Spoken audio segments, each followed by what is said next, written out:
Hello, welcome to KV globe. My self Kavya Singh. आज की class weekly current affair की class है। आज की क्लास में 17 अप्रैल से लेकर 23 अप्रैल 2023 तक के करंट अफेयर के क्वेश्चंस कवर किए गए हैं। 10 मिनट की क्लास में आपके पूरे हफ्ते के क्वेश्चन कवर होंगे। अगर आप डेली बेसिस पे करंट अफेयर प्रिपेयर नहीं कर पा रहे हैं तो ये आपके लिए मोस्ट इंपॉर्टेंट क्लास है। पूरे हफ्ते का निचोड़ है इसमें, जो कि अपकमिंग एग्जाम्स के लिए मोस्ट इंपॉर्टेंट क्वेश्चन हैं। ध्यान से पूरी क्लास देखिएगा।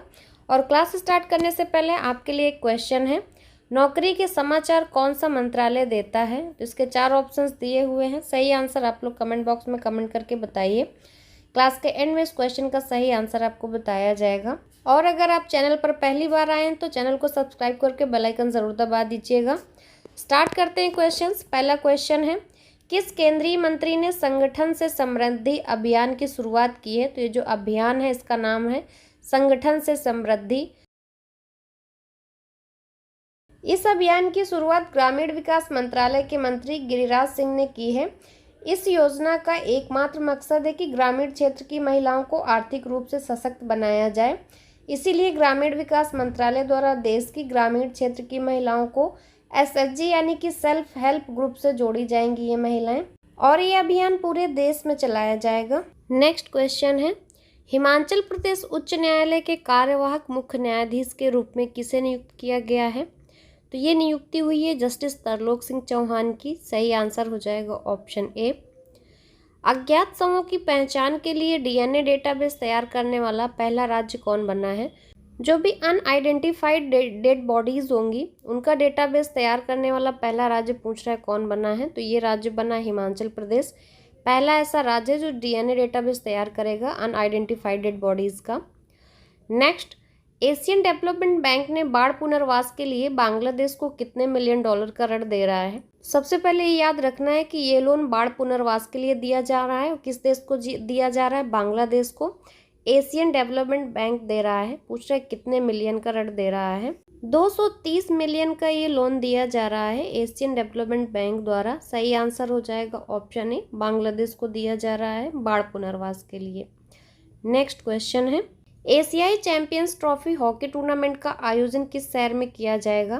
तो ये जो Asian champions trophy hockey tournament का जो ऑर्गेनाइज किया जा रहा है ये किया जाएगा चेन्नई में। सही आंसर हो जाएगा ऑप्शन बी, चेन्नई। अगला है, कौन सा देश भारत का सबसे बड़ा व्यापारिक भागीदार बन गया है? तो जो सबसे बड़ा व्यापारिक भागीदार बना है ट्रेडिंग पार्टनर इंडिया का, तो जो इंडियाज लार्जेस्ट ट्रेडिंग पार्टनर है ये बना है आपका यूएसए। सही आंसर हो जाएगा option B, USA. USA has become India's largest trading partner. Next one is, Wisden cricketers of the year चुने जाने वाली पहली भारतीय महिला क्रिकेटर कौन बनी है? तो ये जो Wisden cricketers of the year चुने जाने वाली ये पहली भारतीय महिला क्रिकेटर हैं और ये हरमनप्रीत कौर। सही आंसर हो जाएगा option C, Harmanpreet Kaur is the first Indian women cricketer to be named Wisden cricketers of the year. Next, Rashtriya Swachh Ganga mission के तहत कितने करोड़ रुपए की परियोजनाओं को मंजूरी दी गई है?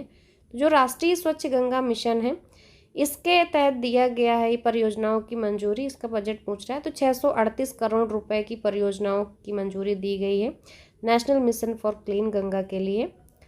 अगला है, भारत की किस लॉन्ग जंपर ने एशियाई खेलों के लिए क्वालिफाई किया है? तो जो एशियाई खेल हैं एशियन गेम्स के लिए क्वालिफाई किया है शैली सिंह ने। सही आंसर हो जाएगा ऑप्शन सी, शैली सिंह। शैली Singh has qualified for the Asian games. Next, Apple company ने भारत में अपना पहला स्टोर किस शहर में लॉन्च किया है? तो जो पहला स्टोर लॉन्च किया है एप्पल ने ये मुंबई में किया है। सही आंसर हो जाएगा मुंबई। टिम कुक आए थे इसकी लॉन्चिंग में। मुकेश अंबानी का जो मॉल है वहाँ पर ये पहला स्टोर लॉन्च किया गया था मुंबई में। वर्ल्ड लीवर डे प्रतिवर्ष कब मनाया जाता है? तो ये विश्व लीवर दिवस जो मनाया जाता है हर साल 19 अप्रैल को मनाया जाता है। सही आंसर हो जाएगा ऑप्शन बी, लीवर संबंधित बीमारियों के बारे में लोगों को जागरूक करने के लिए विश्व लीवर दिवस मनाया जाता है और ये हर साल मनाया जाता है। लीवर मानव शरीर में दूसरा सबसे बड़ा महत्वपूर्ण अंग होता है। अगला है, हाल ही में साथी पोर्टल और मोबाइल ऐप किस मंत्रालय द्वारा लॉन्च किया गया है? तो जो साथी पोर्टल और मोबाइल ऐप लॉन्च किया गया है ये कृषि मंत्रालय द्वारा लॉन्च किया गया है। कृषि मंत्री हैं नरेंद्र सिंह तोमर के द्वारा ये लॉन्च किया गया है और सही आंसर हो जाएगा ऑप्शन सी, कृषि मंत्रालय। समृद्ध किसान योजना के तहत बीज उत्पादन, गुणवत्ता और पहचान और प्रमाणीकरण के मुद्दों को संबंधित इशू सुलझाने के लिए ये साथी पोर्टल और मोबाइल ऐप लॉन्च किया गया है। नेक्स्ट, किस भारतीय अमेरिकी को यूएस में deputy under secretary of defence नियुक्त किया गया है? तो यूएस में जो deputy under secretary of defence नियुक्त की गई हैं ये राधा अयंगर प्लम है। सही आंसर हो जाएगा ऑप्शन डी। ये भारतीय अमेरिकी यानी कि ये इंडियन ओरिजिन की अमेरिकन है। ये अमेरिका की उप अवर रक्षा सचिव बनी है। नेक्स्ट क्वेश्चन है, 4 टीमों के इंटरकॉन्टिनेंटल फुटबॉल टूर्नामेंट का आयोजन किस शहर में किया जाएगा? तो जो 4 टीमों का इंटरकॉन्टिनेंट फुटबॉल टूर्नामेंट का आयोजन है ये किया जाएगा भुवनेश्वर में। सही आंसर हो जाएगा option B, Bhubaneswar. 4 team intercontinental football tournament will be organized in Bhubaneswar. Right answer is option B. The next one is, भारतीय सेना ने सैन्य कर्मियों को चीनी भाषा का प्रशिक्षण देने के लिए किस यूनिवर्सिटी के साथ समझौता किया है? मिलिट्री को चाइनीज ट्रेंड करने के लिए, चाइनीज लैंग्वेज की ट्रेनिंग देने के लिए इंडियन आर्मी ने टाई अप किया है। ये पूछ रहा है किस यूनिवर्सिटी के साथ टाई अप किया है? तो ये टाई अप हुआ है तेजपुर यूनिवर्सिटी के साथ, तो ये असम की यूनिवर्सिटी है। सही आंसर हो जाएगा ऑप्शन बी। यहाँ पर चाइनीज लैंग्वेज की ट्रेनिंग दी जाएगी मिलिट्री को। नेक्स्ट क्वेश्चन है, 8वीं भारत थाईलैंड डिफेंस डायलॉग का आयोजन कहाँ किया जा रहा है? तो जो भारत थाईलैंड डिफेंस डायलॉग का आयोजन है ये 8वां है और ये आयोजन किया जा रहा है बैंकॉक में। सही आंसर हो जाएगा ऑप्शन ए, बैंकॉक। अगर क्वेश्चन आता है आपका कि जो ये डिफेंस डायलॉग का आयोजन बैंकॉक में हो रहा है ये भारत और किस देश के बीच हो रहा है, तो आपका आंसर हो जाएगा भारत और बैंकॉक के बीच हो रहा है और ये 8वां आयोजन है। नेक्स्ट, अमेरिका ने यूक्रेन के लिए 36वें सुरक्षा पैकेज के तौर पर कितने अमेरिकी डॉलर की घोषणा की है? तो अमेरिका ने यूक्रेन के लिए सुरक्षा पैकेज के तौर पर अमेरिकी डॉलर की घोषणा की है और इनका 36वां सुरक्षा पैकेज है ये, और ये 325 मिलियन डॉलर का घोषणा किया गया है अमेरिका द्वारा यूक्रेन की सहायता के लिए, यूक्रेन सुरक्षा पैकेज के तौर पर। सही आंसर हो जाएगा option B, 325 million dollar. So 325 million dollar has been announced by the US. Next, किसे राष्ट्रीय सुरक्षा परिषद सचिवालय में सैन्य सलाहकार के तौर पर नियुक्त किया गया है? तो जो मिलिट्री एडवाइजर नियुक्त हुए हैं ये हैं संदीप सिंह। सही आंसर हो जाएगा option A, Sandeep Singh has been appointed as the military adviser in the national security council secretariat. So the right answer is option A. The next, Bharat में प्रतिवर्ष राष्ट्रीय सिविल सेवा दिवस कब मनाया जाता है? तो ये हर साल मनाया जाता है, नेशनल सिविल सर्विसेज डे, और ये मनाया जाता है 21 अप्रैल को। सही आंसर हो जाएगा ऑप्शन बी, 21 अप्रैल। ये दिन सरकारी कर्मचारियों की सेवाओं को पहचानने और उन्हें प्रेरित करने के लिए समर्पित किया जाता है, तो ये हर साल मनाया जाता है। अगला क्वेश्चन है, किस राज्य ने प्रधानमंत्री फसल बीमा योजना के सर्वोत्तम कार्यान्वयन के लिए राष्ट्रीय पुरस्कार जीता है? बेस्ट इम्प्लीमेंटेशन के लिए जो नेशनल अवार्ड जीता है ये राज्य है कर्नाटक। सही आंसर हो जाएगा option A, Karnataka. Karnataka has won the national award for the best implementation of प्रधानमंत्री फसल बीमा योजना। नेक्स्ट क्वेश्चन है, वीरता पुरस्कार पाने वाली पहली महिला एयरफोर्स अधिकारी कौन बनी है? तो ये जो वीरता पुरस्कार पाने वाली है महिला, ये पहली महिला एयरफोर्स अधिकारी हैं। अभी तक किसी महिला अधिकारी को ये पुरस्कार नहीं मिला है, वीरता पुरस्कार है, और ये महिला हैं दीपिका मिश्रा। सही आंसर हो जाएगा option B. Deepika Mishra has become the first women air force officer to receive the gallantry award. Deepika Mishra एक प्रशिक्षित हेलीकॉप्टर पायलट, फ्लाइंग इंस्ट्रक्टर और इंस्ट्रूमेंट रेटेड इंस्ट्रक्टर भी हैं। इन्होंने साल 2006 में विंग एयरफोर्स अकादमी से पास आउट किया था। नेक्स्ट, इंडिया जस्टिस रिपोर्ट 2022 में किस राज्य ने शीर्ष स्थान हासिल किया है? तो टॉप पे जो स्टेट है इंडिया जस्टिस रिपोर्ट 2022 में, ये राज्य है कर्नाटक। सही आंसर हो जाएगा ऑप्शन ए। इंडिया जस्टिस रिपोर्ट 2022 के अनुसार कर्नाटक ने 1 करोड़ से अधिक आबादी वाले 18 बड़े और मध्यम आकार के राज्यों में न्याय प्रदान करने के संदर्भ में ये जो है शीर्ष स्थान हासिल किया है, जबकि दूसरे स्थान में तमिलनाडु को रखा गया है और तीसरे स्थान पर तेलंगाना को। तो पहला है कर्नाटक, दूसरा है तमिलनाडु, तीसरा है तेलंगाना। नेक्स्ट क्वेश्चन है, हाल ही में विश्व विरासत दिवस कब मनाया गया है? तो क्वेश्चन आपका ये भी आ सकता है कि प्रतिवर्ष विश्व विरासत दिवस कब मनाया जाता है? तो ये हर साल 18 अप्रैल को मनाया जाता है, 18 अप्रैल को मनाया गया है। सही आंसर हो जाएगा ऑप्शन बी। ये इसका जो उद्देश्य होता है इस दिवस को मनाने का, पूरे विश्व में मानव सभ्यता से जुड़े जो भी ऐतिहासिक और सांस्कृतिक स्थल हैं इनके संरक्षण के प्रति लोगों को जागरूक करने के लिए ये दिन मनाया जाता है। विश्व धरोहर दिवस, जो भी हमारी सांस्कृतिक धरोहर हैं उनके बारे में लोगों को जागरूक करने के लिए।